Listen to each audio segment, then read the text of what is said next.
Masa sehatmu sebelum sakitmu. Selama Anda masih sehat, jaga teman-teman sekalian. Pakai dalam ketaatan. Nah kalau sudah sakit susah. Udah nggak bisa buat apa-apa.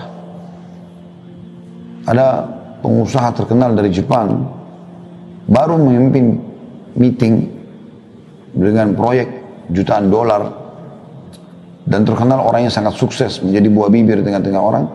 Malam hari dia tidur tiba-tiba stroke. Besok pagi dia sudah lupa semuanya ilmunya.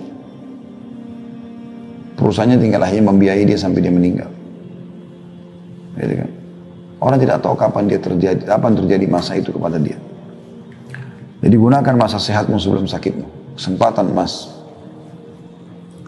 Kemudian yang ketiga, kayamu sebelum miskinmu. Mumpung kaya, sedekah. Kalau sudah miskin, sudah susah nanti.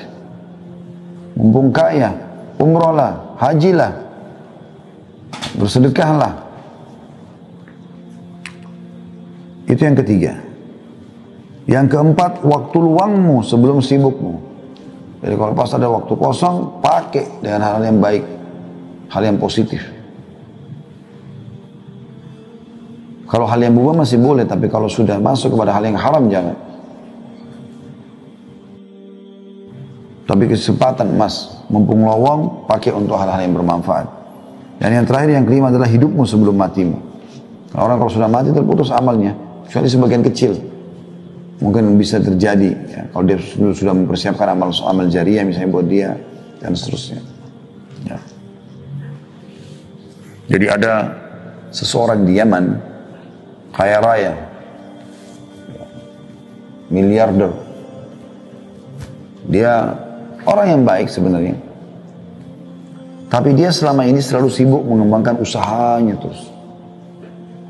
Satu waktu, ini yang membuat dia sadar, sampai diangkat kisahnya itu kisah tentang 2 kilo atau sekilo anggur.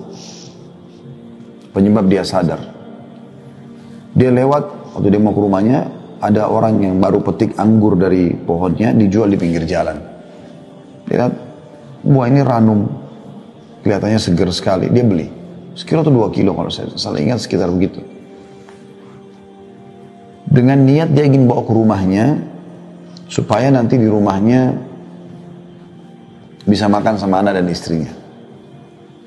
Begitu tiba di rumah, dia bilang sama anaknya sama istrinya, ini nanti sebentar habis sholat duhur kita makan sama-sama.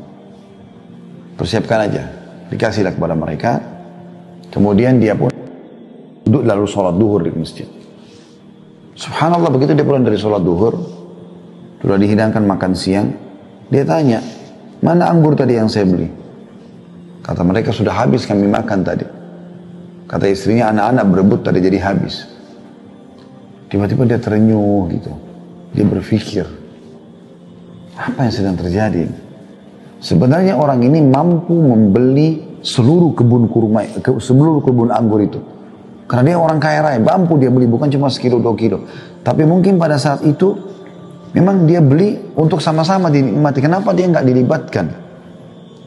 Dia langsung berdiri, dia nggak makan siang, dia keluar, dia keluarkan hampir seluruh uang perusahaannya, dibangunkan masjid, bangun berapa masjid, bangun rumah anak yatim, proyek-proyek sosial, semua dia sibuk dengan itu. Orang-orang tiba-tiba heran melihat karena dia tidak pernah lakukan itu. Setelah selesai proyek itu ada yang bertanya, kenapa Anda tiba-tiba melakukan semua ini? Dia bilang, gara-gara sekilo atau 2 kilo anggur. Dia ceritakan. Saya beli, saya bawa ke rumah. Ternyata saya mau makan sama-sama. Mereka tidak memperdulikan keinginan saya itu. Padahal cuma sekilo anggur. Atau 2 kilo anggur. Mereka makan sendiri.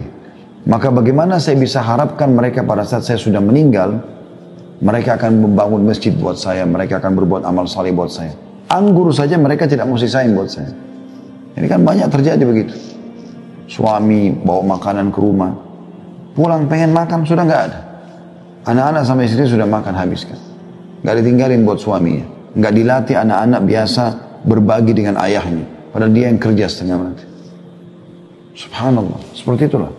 Jadi maksimalkan masa hidup sebelum matimu. Karena kalau sudah mati kita belum tentu bisa berbuat. Apalagi kita berharap ahli waris kita melakukan, belum tentu. Belum tentu semua itu. Kalaupun dia lakukan berapa banyak yang dia lakukan dari kebaikan, pasti dia juga akan penuhi kebutuhannya.